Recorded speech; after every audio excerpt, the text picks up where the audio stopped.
네, 안녕하세요. 글로벌로토스 원석우입니다. 오늘 소개해드릴 차는 투싼입니다. 최근에 부분변경 모델이 출시가 됐고요. 지금 저 앞에 보고 있는 차량은 1.6 터보 엔진을 탑재한 모델입니다. 인스퍼레이션 트림이고요. 가격은 3,800만원대의 옵션이 장착된 모델입니다. 이번 투싼의 핵심을 먼저 세 가지 좀 정리를 해보자면요. 정숙성 향상, 야간 시야 개선, 그리고 디스플레이 변화, 이런 것들을 좀 볼 수가 있겠습니다. 그럼 디자인부터 한번 살펴보죠. 라디에이터 그릴 디자인과 헤드램프의 구성이 일단 바뀌었습니다. 기존에는 좀 촘촘한 형태로 이 주간 주행등이 구성되어 있었다면 그런 것들이 좀 간격이 좀 넓어졌죠. 그릴의 형태도 좀 변경이 됐고요. 그리고 현대차 로고도 지금 검은색으로 그릴 색상과 동일하게 된 이러한 좀 디자인도 볼 수가 있겠습니다. 특히나 이제 헤드램프의 기능이 좀 바뀌었는데요. 지능형 헤드램프가 적용이 됐습니다. 마주오는 차가 있는 경우에는 운전석 쪽의 헤드램프를 하향 조정, 그리고 조수석 쪽은 그대로 상향 조정하는 이러한 식으로 운전석 쪽과 조수석 쪽의 헤드램프의 기능을 달리하는 지능형 헤드램프가 적용이 되면서 야간 시야도 개선됐을 뿐만 아니라 안전운전에도 큰 도움을 줄 수가 있겠고요. 그리고 아래쪽에 범퍼 디자인에도 변화가 생겼습니다. 특별히 뭐 안개등이 따로 보이진 않죠. 그릴 안쪽에도 별도의 액티브 셔터 그릴은 또 따로 적용되지 않았습니다. 이제 측면에서 보면은 19인치 휠이 적용되고 있고요. 미쉐린 프라이머시 235R 19인치 타이어가 적용이 되고 있습니다. SUV 타이어답게 이렇게 팬더 주위에 플라스틱 몰딩이 덧대어져 있는 것도 볼 수가 있고요. 이런 것들은 기존 모델과 큰 차이는 없습니다. 차량의 크기가 전장만 10mm 길어졌습니다. 이런 것들 이제 디자인이 변경, 특히 이제 범퍼의 디자인이 바뀌면서 앞뒤로 조금씩 늘어나면서 이제 전장이 10mm가 늘어난 거고요. 실내 공간은 기존 모델과 동일합니다. 리어 램프의 디자인 역시 굉장히 송곳니처럼 이렇게 날카롭게 되어 있는 이러한 디자인들도 기존 투싼과 이어지는 부분입니다. 앞쪽에 보면 이제 현대차 로고가 이제 유리와 통합되어 있는 형태죠. 그래서 이 와이퍼가 좀 더 넓은 범위로 확장이 됐습니다. 기존 모델보다 좀 더 넓게 이제 와이퍼가 움직이면서 뒤쪽 시야를 좀 밝게 해주는 거고요. 이쪽은 후방 카메라가 위치해 있고 아래쪽에 범퍼 디자인도 변경이 있습니다. 자, 이 부분 상당히 정말 많이 얘기가 되고 있죠. 아래쪽에 너무 낮은 위치에 방향지시등이 있다 보니까 뒷차, 특히 이제 전광원 높은 버스나 트럭이 확인하기 어렵다라는 지적들도 있었는데 이번에는 좀 개선되지가 않았습니다. 아마 다음 세대 모델이라 좀 변화가 있을 것 같고요. 자, 연비는 지금 1.6 터보 모델의 연비가 복합 연비 12, 그 다음 고속도로 연비가 14.6 이런 식으로 나오고 있습니다. 도심 연비는 10.9고요. 확실히 뭐 이따 설명도 드리겠지만 DCT가 계속 유지가 되면서 고속도로 주행 시의 연비가 이제 도심 주행보다 상당히 높다는 것을 확인할 수가 있는데요. 주행하면서 DCT 어떤 느낌인지도 다시 한번 전해드리도록 하겠습니다. 이번에 투싼은 전면부와 후면부의 디자인 변경을 통해서 좀 기존 모델과 좀 차별화를 두고 있고요. 확실히 전면부 디자인이 기존 모델보다는 좀 과하지 않고 좀 정리된 인상을 좀 받게 됩니다. 네, 이제 실내 공간 살펴보겠습니다. 일단 도어를 닫는 소리는 그렇게 가볍지 않은 제법 그래도 묵직한 소리가 납니다. 차체 강성이 어느 정도 좀 좋다는 얘기겠죠. 차량의 실내 공간에서 정말 큰 변화가 있습니다. 이 커브드 디스플레이와 함께 차량 내 정숙성이 좀 개선됐다라는 얘기를 들을 수가 있었는데요. 이따 정숙성은 한번 시승하면서 경험을 해보도록 하겠고요. 디스플레이가 굉장히 좀 커졌습니다. 지금 커브드 디스플레이 형태이고 기존에는 10인치를 조금 넘는 두 개의 디스플레이가 위치했었는데 이제는 하나의 그 패널 안에 두 개의 12.3인치 디스플레이 두 개가 연결이 되어 있습니다. 뭐 하위 모델에도 이제 적용되는 만큼 전 차종에 이러한 커브드 디스플레이가 현대차에서는 적용될 것으로 보여지고요. 네, 운전석에 앉아서 보면 일단 스티어링 휠의 가운데 클락션 누르는 부분에 현대차 로고가 이제 없어졌습니다. 전기차에서 보여줬던 이러한 점 4개가 있는 이미지가 적용되어 있는 거 볼 수가 있고요. 왼쪽에는 메뉴 버튼들, 그 다음에 주행 보조 시스템과 관련된 버튼들이 있고 오른쪽에 이제 다양한 메뉴 버튼들 위치해 있습니다. 디스플레이는 차량의 설정을 통해서 몇 가지를 변경할 수가 있는데요. 자, 설정 메뉴에서 이 클로서 테마를 보면 클래식과 심플, 그 다음에 그래픽 스타일은 뭐 여러 가지로 이렇게 설정을 할 수가 있습니다. 각각의 모드를 보면요, 지금 클래식 스타일로 되어 있는 거고요. 심플 모드로 바꾸면 이러한 형태로 됩니다. 그 다음에 그래픽 스타일을 드라이브 모드 연동으로 바꾸게 되면 이러한 형태이고요. 스타일 A, 스타일 B, 스타일 C 이런 식으로 주행 모드에 따라 달라지는 그래픽을 운전자의 취향에 맞게 설정할 수가 있습니다. 굉장히 간결한, 그 다음에 시인성이 좋은 이런 그래픽 구성이라고 생각이 되고요. 자, 헤드업 디스플레이가 이제 적용이 됐습니다. 앞쪽에 깔끔하게 볼 수 있는 헤드업 디스플레이 구성돼서 운전 중에 좀 더 정보를 편안하게 확인할 수가 있고요. 기어 셀렉터가 이제 스티어링 휠 오른쪽에 위치하게 됩니다. 이 셀렉터는 현대차 그룹이나 기아차의 전기차에서 봤던 그런 기어 셀렉터를 스티어링 휠 오른쪽에 이제 적용을 시켜서 상당히 사용하기 편하게 되어 있는 점을 확인할 수가 있고요. 이 눌러서 P 버튼을 작동을 시키게 됩니다. 대시보드 위쪽에 이러한 우레탄 소재들도 상당히 단단한 소재로 되어 있고요. 특히 이제 조수석 앞쪽에 수납 공간이 좀 따로 마련이 되어 있습니다. 자, 이 부분에 이렇게 스마트폰을 조수석에 앉아 계시는 분들은 스마트폰을 올려두시면 될 것 같고요. 일반적으로 스마트폰은 이 위치에 놓게 됩니다. 앞쪽에 스마트폰 무선 충전 패드가 상당히 좀 짚기 좋은 위치에 이 무선 충전 패드가 마련이 되어 있고요. 기어 셀렉터가 스티어링 휠 오른쪽으로 이동하면서 이 부분의 공간이 상당히 좀 늘어났습니다. 플로팅 타입으로 변경이 됐죠. 그래서 아래쪽에 물건을 수납할 수 있는 공간에도 좀 여유가 생겼고요. 그리고 터치 형태의 이런 디스플레이, 공유장치 터치 조작부도 확인할 수가 있습니다. 물리 버튼들도 함께 구성되어 있는 거, 자주 쓰는 버튼들은 이제 물리 버튼들로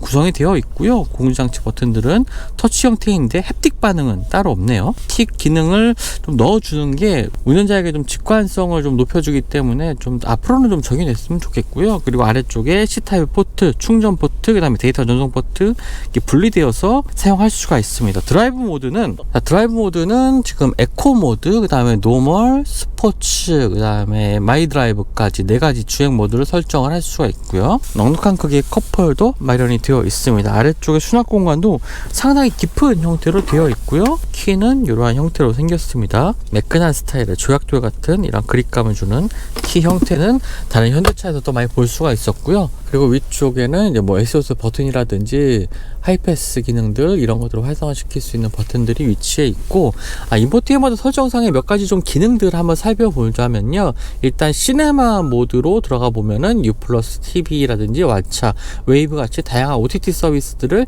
차량 안에서 볼 수가 있습니다. 기아차 EV9이 최근에 업데이트를 통해서 이제 유튜브 영상도 볼 수 있게 되어 있는데 아직 업데이트가 안 돼서 그런 거겠죠? 네, 그리고 빌트인 캠 2가 이제 적용이 됐습니다. 빌트인 캠 2의 영상들은 지금 보시는 것처럼 이렇게 방향지 시능이라든지 아니면 GPS 좌표, 그리고 차량의 후면의 영상까지 이게 블랙박스처럼 영상을 볼 수가 있습니다. 또 라이브 영상을 통해서 실제 지금 차량의 앞뒤 전면부와 후면부를 확인도 할 수 있는 부분도 있고요. 이제 제대로 좀 블랙박스처럼 사용할 수가 있는 기능으로 이제 업그레이드 됐다고 볼 수가 있겠습니다. 기존 빌트인 캠 1은 사실 사용하기가 굉장히 좀 불편했던 점이 많았거든요. 하지만 그런 점들이 좀 잘 개선이 돼서 이제 제대로 블랙박스처럼 사용할 수가 있게 됐습니다. 캘린더 어플이라든지 날씨 정보들, 오늘 상당히 좀 눈이 많이 오는 날씨긴 한데 지금 날씨 정보들도 확인할 수가 있고요. 스포츠 정보들도 볼 수가 있습니다. 각 경기의 이런 결과들 확인할 수가 있고요. 그리고 마지막으로 송풍구의 디자인이 수평 형태, 긴 수평 형태로 이제 바뀌었습니다. 운전석부터 조수석까지 이어지는 긴 수평 형태로 바뀌면서 차분한 분위기를 연출하고 있고요. 기존에는 이 타공된 형태로 무풍 에어컨처럼 바람이 나오는 것을 뭐 실내에 있는 운전자들이, 탑승자들이 좀 잘 느끼기 어렵게 만드는 그런 기능들도 있었는데 뭐 그런 기능들이 그렇게 시장 반응이 좋지는 않았던 것 같아요. 그래서 일반적인 송풍구 디자인으로 바뀌었습니다. 자, 1열 시트는 지금 보시는 것처럼 이렇게 러버 서포트가 강조된 이런 시트 보여주고 있고요. 투웨이 형태로 허리를 지지해주는 부분이라든지 각도 조절 부분들 위치하고 있습니다. 아래쪽에 투싼이라는 로고가 적힌 플레이트 보여주고 있고요. 가속 페달은 오르간 타입입니다.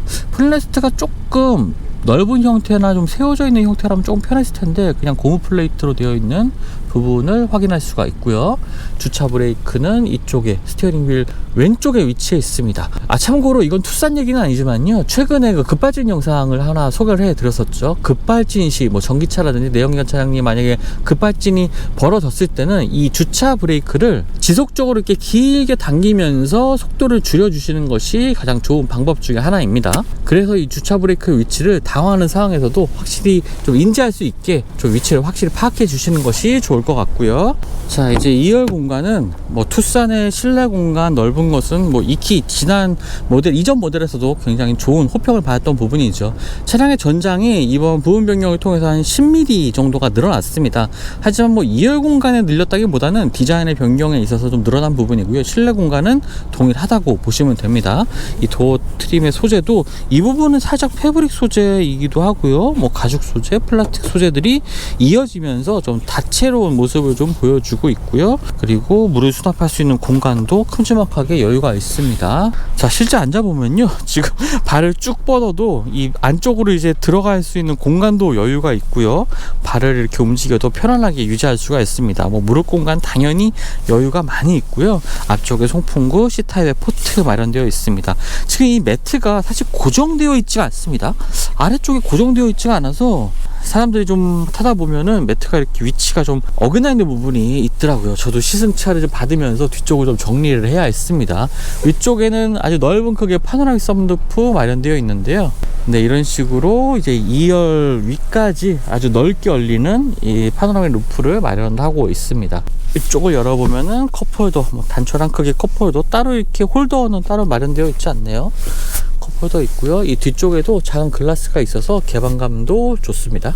자, 2열에서 시트를 접을 때는 이쪽 레버를 당기고 시트를 접게 되고요. 시트가 이 아래쪽이 앞쪽으로 이동을 하면서 접히는 형태이기 때문에 아주 깔끔하게 수납이 됩니다.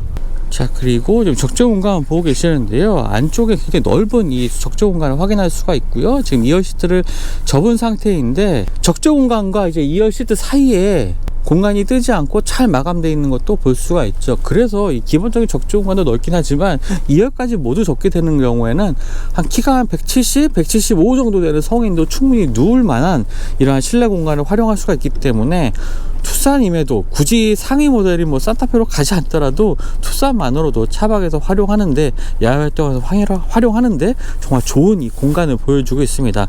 이런 점들은 아마 글로벌 제조사 중에서도 현대기아가 가장 탁월하게 잘하는 부분이지 않을까라는 생각이 드네요. 네, 그럼 지금부터 투싼 1.6 터보 모델의 주행 성능 알아보겠습니다. 자, 출발하기 전에요, 한 가지 좀 보여드릴 게 있는데요. 차량 안에 이런 안내문이 있습니다. 바로 DCT와 관련된 안내문이 나와 있는데요. 그 내용을 좀 살펴보면요, 더블 클러치 변속기의 주행 특성에 관한 설명과 함께 뭐 시동이나 주행 중에 뭐 작동음이 발생할 수 있다라는 내용도 나오고 있고, 언덕길에 정차 시에 차량이 뭐 미끄러질 위험이 있으니까 브레이크나 뭐 주차 브레이크 사용하라는 경고문, 이런 것들이 나와 있습니다. 그리고 이 DCT 변속기의 과열과 관련된 주의사항들이 좀 나오고 있는데요. 반복적인 뭐 급출발, 급가속, 이런 경우에는 DCT 변속기가 과열할 수 있으니까 주의하기 바란다 라는 내용의 이러한 안내문이 차량 안에 좀 탑재가 되어 있습니다. 자, 시승 차량 안에 이 DCT와 관련된 이 안내사항이 있을 만큼 DCT에 대한 뭐 소비자들의 피드백이 정말 많았다는 것을 좀 알 수가 있는 부분이 아닐까, 이렇게 생각이 되는데요. 이런 점들도 인지를 하고 있긴 하지만 이번에 부분 변경 모델에서는 변속기가 바뀌진 않았습니다. 아무래도 이 실내 공간의 변화가 좀 크다 보니까 변속기의 변화까지 추구했다가는 차량 가격이 뭐 너무 많이 오르기 때문에 좀 억제한 것이 아닌가라는 생각이 드는데요. 일단 주행하면서 DCT와 관련된 얘기 다시 한번 드리도록 하겠습니다. 네, 4세대 모델이 출시된 지 3년 만에 이 부분 변경 모델이 이번에 출시가 됐는데요. 지금 밖에 날씨는 정말 춥긴 하지만 그래서 저도 좀 단단히 싸매고 왔는데요.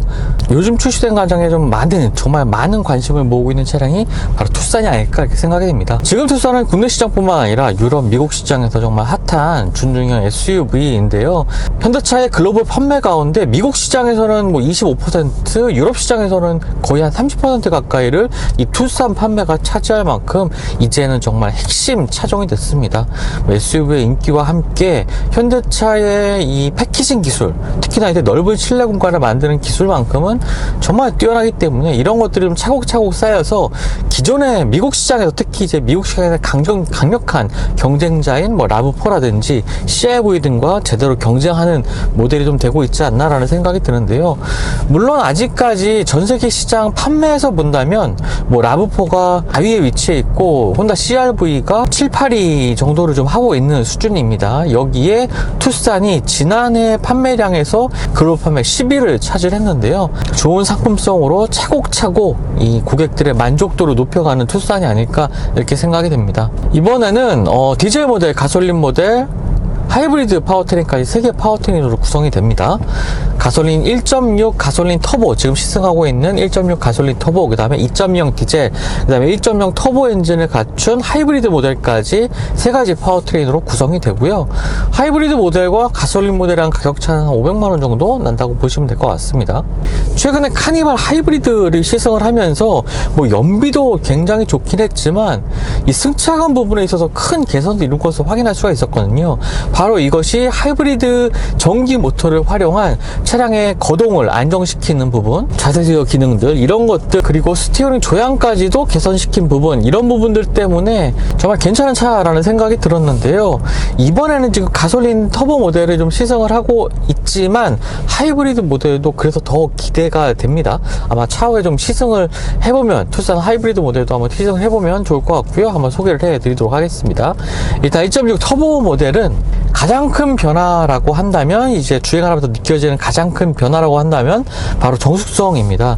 이중접합 유리가 지금 이쪽 운전석 도어 쪽, 1열 도어 쪽에도 적용이 됐고요. 차량 하부에서 올라오는 소음을 좀 막아주기 위해서 뭐 팬더 부분 안쪽이라든지 차량 하부 쪽에 차음대들이 좀 덧대어졌습니다. 그래서 기존 모델보다 확실히 좀 조용해진 것을 느낄 수가 있고요. 애지간히 속도를 내도 뭐 엔진음 정도만 들리지 노면에서 올라오는 이 타이어 마찰음이 실내로 그렇게 크게 들이치지 않습니다. 이런 점들 때문에 주행성까지도 오히려 좋아진 것이 아니냐라는 생각이 들 정도로 정말 조용하게 주행을 할 수가 있었는데요. 지금 이렇게 주행을 하면서 엔진음이 실내로 들이치긴 하지만 이런 부분들도 좀 어느 정도 한 단계 걸러져서 들어온다는 느낌, 소리가 조금 더 작아져서 이제 실내로 들어오는 느낌을 받게 됩니다. 파노라마 루프를 지금 열어놓고 있는 상태거든요. 가림막을 열어놓고 있는 상태인데, 이러니까 조금 이 위쪽에서 그 바람 소리 같은 게 좀 나긴 합니다. 하지만 이것도 지금 루프를 모두 다 닫게 되면은, 이 가림막까지 또 모두 다 닫게 되면은 소리가 거의 들리지 않기 때문에요. 실내는 정말 조용한 상태를 유지를 하는 거고요. 자, 그리고 이제 DCT 변속기에 대한 얘기를 좀 해볼 텐데요. 4세대 모델과 같습니다. 하이브리드 모델만 출력이 소폭 5마력 정도가 상승했고요. 하지만 아쉬운 점은 이 8단 자동 변속기가 이 하위 모델인 뭐 코나라든지 셀토스에도 적용되고 있는데, 투싼에는 지금 여전히 7단 DCT가 적용되고 있다는 거죠. 물론 지금 이 7단 DCT는 뭐 고속주행 시나 속도를 높여서 어느 정도 정속주행할 때의 변속감이라든지 전반적인 성능 자체는 나쁘지 않습니다. 하지만 지금처럼 이제 정차되어 있는 상태에서 조금 빠르게 가속을 할 때라든지 직결감이 상당히 좀 떨어지고 약간 그 수동 변속기의 전형적인 헛도는 느낌, 이런 것들이 얇게 느껴지기도 하고요. 오늘은 좀 춥다 보니까 노면이 미끄러워서 이제 타이어가 슬립하는 현상이 좀 나타나기도 하는데, 그런 경우에 이제 계기판에 경고음이 나오면서 좀 더 천천히 가속할 것을 이제 요구를 하게 됩니다. 특히나 이제 경사로 같은 곳에서 가속 페달을 발을 떼면은 이 7단 DCT 차량 같은 경우에는 뒤로 좀 미끄러지거든요.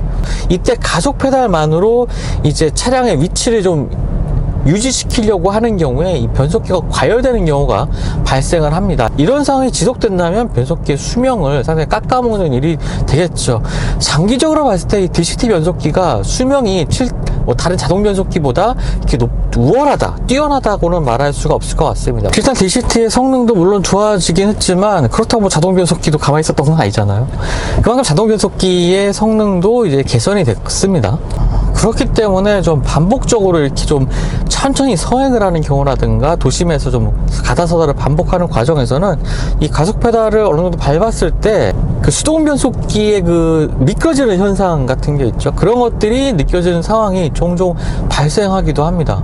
물론 일반적인 상황에서 그런 현상들을 자주 마주하기는 어렵긴 하겠지만, 이 가끔씩 느껴지는 요 미끄러지는, 동력 전달이 제대로 되지 않는 이 DCT 특유의 이 감각이 좀 불편하게 느껴지는 경우가 상당히 좀 있거든요. 연비를 생각한다든가 하는 경우에는 DCT가 확실히 유리하긴 하지만, 그래도 운전자에게 조금이라도 더 스트레스 없는 주행을 좀 선사하기 위해서는 다음 세대에서는 좀 일반적인 자동 변속기가 좀 적용되면 좋지 않을까라는 생각을 하게 됩니다. 기본적으로 투싼은 이 위아래 스트로크가 좀 그렇게 길진 않습니다. 뭐 출렁댄다는 느낌도 잘 억제가 되어 있고요. 좀 작은 요철들이 많은 상황에서는 약간 통통거린다는 느낌도 들긴 하지만, 전반적으로 큰 이렇게 뭐 과속방지턱을 넣을 때나 하는 경우에는 차량의 움직임을 잘 제어해주는 이 서스펜션 세팅, 그리고 고속에서도 굉장히 안정적인 이 서스펜션 세팅을 좀 가지고 있습니다.